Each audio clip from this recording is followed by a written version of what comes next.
Veda Bhumi, the land of knowledge. That is one of the names of India, and for a very good reason. If we turn the hidden pages of the history, long before the Islamic invasions and the European colonization, India has been one of the very few civilizations which has a very advanced education system of that times. I'm not saying this. If we turn back the pages of the history before 1000 AD, that's before Mughal invasions and the European colonization began, travelers from Europe, Persia to China used to travel to India to obtain the knowledge as part of this Vedic culture. If you read the books written by Megasthenes, Al-Biruni or Hyun-Sang, you'll get to know how advanced Indian education system at that times was. The knowledge of ancient India. It is one of the most comprehensive and complex education systems in the world. In this short video, we try to compile how the ancient Indian education system looked like. The heritage of the ancient Indian education and value system as we know today has been largely preserved by the inscriptions on the temples, manuscripts, and verbally transmitted from a teacher to a student. These are the three main sources from which we have been preserving the Vedic education system till today. Now let's see what they are. For ease of understanding, we have put it this way. There are 6 broad categories of Indian scriptures which hold the entire knowledge system. They are Shruti, Smriti, Purana, Itihasam, Agamam, Siddhantam. And they cover a diverse set of fields of education like mathematics, physics, biology, philosophy, astronomy, health sciences, linguistics, and many other branches of science and technology besides the theological concepts. Starting with the first one, Shruti. Shruti is well known as the Vedas, and there are 4 of them. Rig Veda, Yajur Veda, Sama Veda, and Atharvana Veda. Rig means praise, a form of expressing the gratitude. It explains about the various hymns praising the elements of nature and cosmos. And the second one is Yajur Veda. Yajur means worship. It explains about different procedures of worship of the nature and cosmos. And the third one is Sama Veda. Sama means song. It gives a music-driven canonical format to the other Vedas for ease of recitation. The fourth one is Atharvana Veda. Atharva means stable mind. It sets the rules for a steady state daily life activities that needs to be observed in a Vedic culture. All these 4 Vedas are not just like any other 4 ordinary books. You will not understand a word of it unless you are blessed with a guru who can explain to you what each of these mean. And they are highly interconnected with each other. Further down, if we look into any of these 4 Vedas, it has 4 fundamental blocks. Aranyaka, Brahmana, Samhita, Upanishad, supported by 6 external blocks. Siksha, Vyakarana, Chandas, Nirukta, Jyotisha, and Kalpa. We'll keep it very simple, not going into further details. The 4 internal blocks of Aranyaka, Brahmana, Samhita, and Upanishads, they describe the theosophical, philosophical, and physiological anatomy of the cosmos and the nature and the fundamentals of human existence. In simple words, it describes Brahman, which means the ultimate and the supreme power of the existence. And the 6 external blocks, Siksha, Vyakarana, Chandas, Nirukta, Jyotisha, and Kalpa, these are called as Vedangas. They complement the knowledge framework of Vedas with different and intricate specializations each. As you see here, Siksha is study of phonetics, Vyakarana is study of grammar, Chandas is study of linguistic rhythm and prosody, Nirukta is study of etymology, Jyotisha is study of astronomy, and Kalpa is study of rituals. All these 6 are called as Vedangas. And that's how the 4 Vedas are supported by the 6 Vedangas. And that is not all.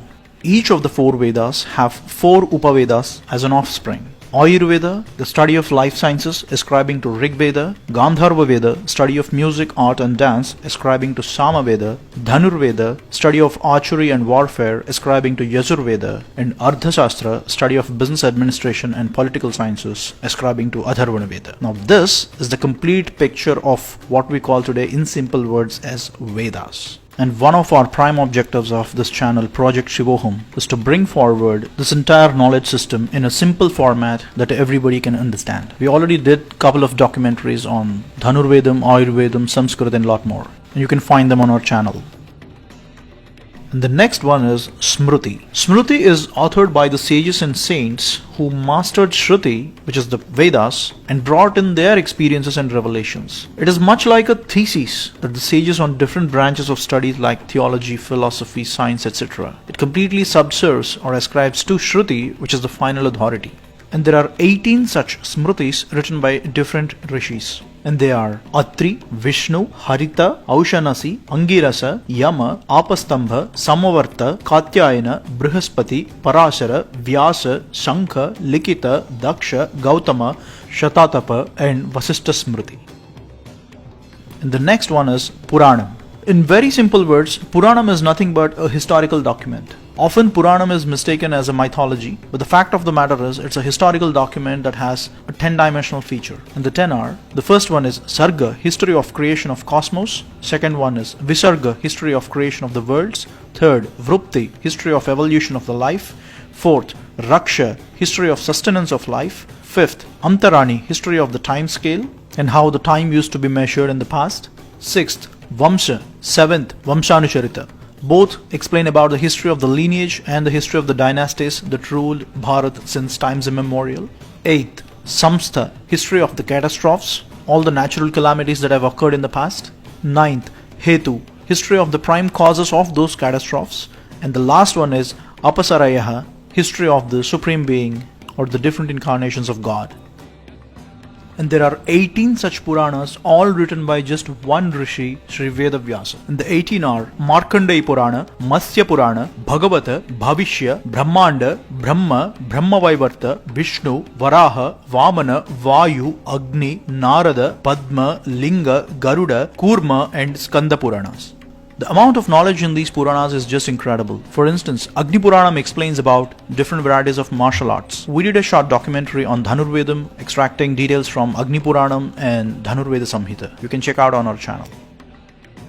The next one in line is Itihasa. Itihasa, the word spells as Itihasa, which means this is how it happened. Of all the scriptures, Itihasas are the one which shaped up the ethos of India as we know today.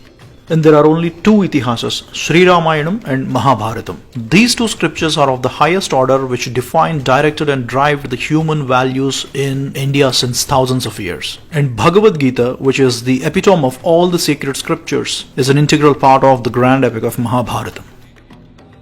And the next one is Agamas. Agamas are treatises on theology, epistemology and also describes the architectural principles of temple construction. Basically they are the rule books of how a temple needs to be constructed and the rituals in the temple needs to be organized. All the magnificent grandeur of the Indian temples and the exquisite carvings that we have on the Indian temples. The source code of all that beauty is from Agamas. For instance, Shilpa Shastra, the branch of knowledge which deals with sculpting, is from Agamas. And there are 77 Shakti Agamas, 28 Shiva Agamas and 108 Vishnu Agamas. So wide and so deep. And the last one we have Siddhantam. Siddhantam means principles, a set of principles in different fields of science and technology. This is the most interesting part of the scriptures. For instance, in astronomy itself we have 18 Siddhantas which talks about different details about planetary motions, geometrical principles, trigonometry, calculus, a lot more.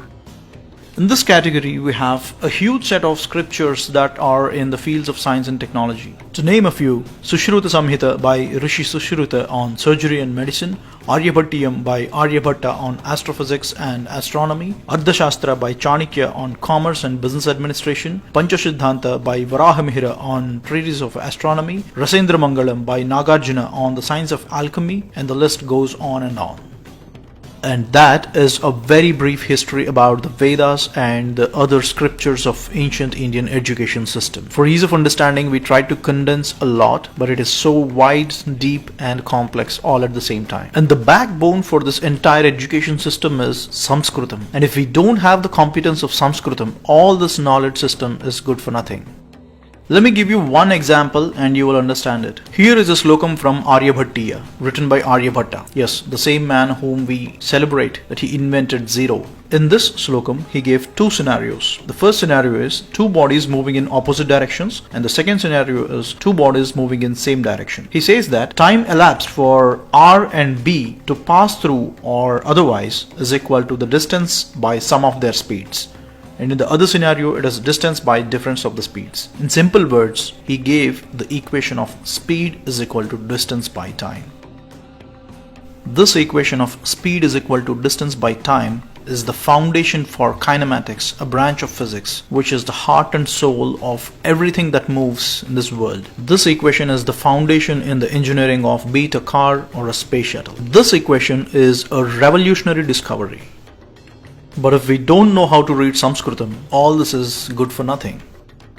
According to the documented history, Galileo Galilei in the year 1638, he published a book called Two New Sciences. In this book, he first gave the formula of speed is equal to distance by time. Now don't start judging Galileo. All his work is original, and if you read this book, you'll get to know. He did not get inspired from Aryabhatta. But the fact of the matter is, something that was discovered by Aryabhatta in 510 CE had to be rediscovered by Galileo in the year 1638. In these 1000 years, the speed is equal to distance by time equation, which is written in Sanskritam, is locked up in Aryabhatiya. 1000 years. Imagine what could have been the impact if this was known earlier to the whole world.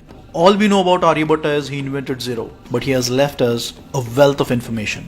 Well, how many such equations and other scientific concepts are hidden in the Indian scriptures, which are written in Sanskritam, waiting to be decoded? Well, I'm not saying that all the great things in this world were invented or discovered by Indians, but all the great things that were done by Indians are not known to the world. And that's why we started Project Shivoham, to bring forward all these kinds of stories. And as always, thanks for watching.